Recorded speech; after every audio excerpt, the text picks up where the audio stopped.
So, my number 7 is a movie that could have been a lot better than it was. Good start. And I don't like to call it by its actual name because I hate the part that is its actual name. My number 7 is 10 Cloverfield Lane. Oh, okay. AKA The Cellar, and I'm going to refer to it as The Cellar the rest of the review.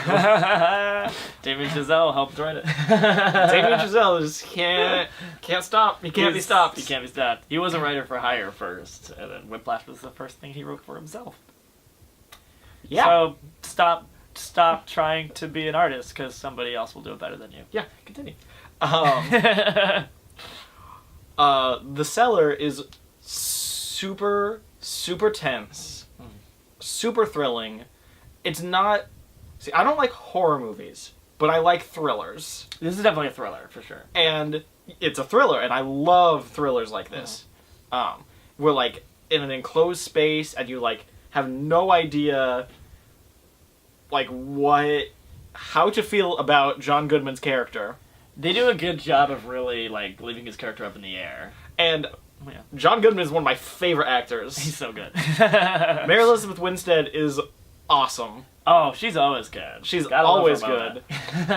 We didn't mention she's in... She shows up in Swiss Army Man. Yeah, we'll probably talk about that when he talks about Swiss Army. And it was just such a ride the whole time. So tense. Such a good climax. And then the last 10 minutes of the movie happened, and I hate it. I hate every second of it. If the movie ended when we're done with The Cellar, it would probably be top 3. If it just ended with her just, like, opening the door and getting into a truck or whatever and driving off, that could have been the end of the movie. That could have been the end of the movie, and it would have been fine. I would have given that movie a 10. That movie would be at least number 3 on my list.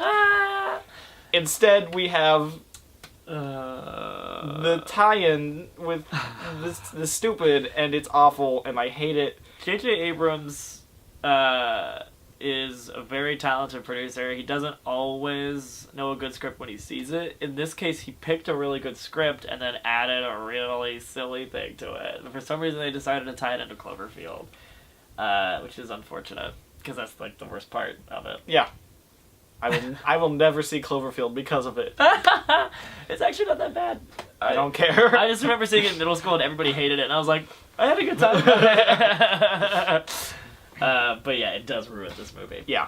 And Aliens! It ends with aliens! And you know what? Crystal It Skull could've- of Cellar movies. It could have been a great, original, standalone movie with good performances and a good script and well shot with good, tense moments, and It does do a good job of building up intensity, yeah. and it ended up being a sequel to a stupid movie. Who cares?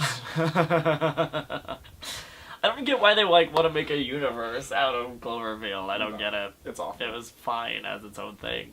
So this is number 7? Yeah. My number 7 is The Cellar. Your number 3 is The Cellar. My number 3 is The Cellar. 10 Cloverfield. Number 7 is 10 Cloverfield. My number 7 is Green Room. Green Room is an awesome movie starring the late Anton Yelchin. May he rest in peace. I heard about this one too. It stars Anton Yelchin and maybe from Arrested Development and 2 other guys as this punk band. And they go to perform at, like, this neo-Nazi punk club. And, so they didn't know that when they went in. And so they're going, they're like, oh, this is gross. And so they do a famous Dead Kennedys anti-Nazi punk song, which I will not name the actual title of, but because it isn't appropriate. But it's cool. And it's really intensely shot. It's done by the guy who did Blue Ruin. And I haven't seen that movie, but a lot of people really talk about that movie a lot. I need to see it. Amazingly shot. Patrick Stewart shows up as the leader of this, like, neo-Nazi gang that runs this club. And it basically just turns into it turns into a bottle movie that is just like a shootout. So it's just this punk band locked in a room trying to survive, and they had to, like, kill all these Nazis, these neo-Nazi punk guys. Any movie where you can say "kill Nazis" as part of the description is probably worth seeing. Automatically good. Automatically good today. But this director does a really good job of subverting expectations.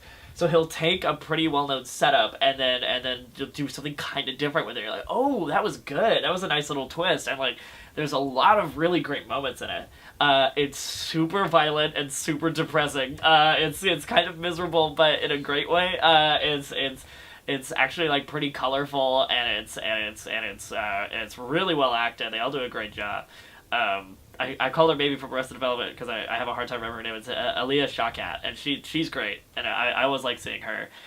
In Drunk History, she played Alexander Hamilton. That Will Miranda was on, and she did a great job. And Aubrey Plaza was Aaron Burr, so it was awesome. But anyway, so really well shot, really well acted. It has some really nice twists in it.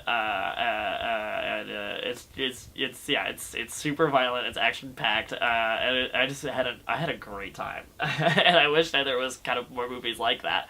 Or again, it's definitely a standalone movie. There's not going to be a Green Room 2 as far as I know, and I love that. So yeah, Green Room, it's awesome. Go check it out. Yeah. Moving on.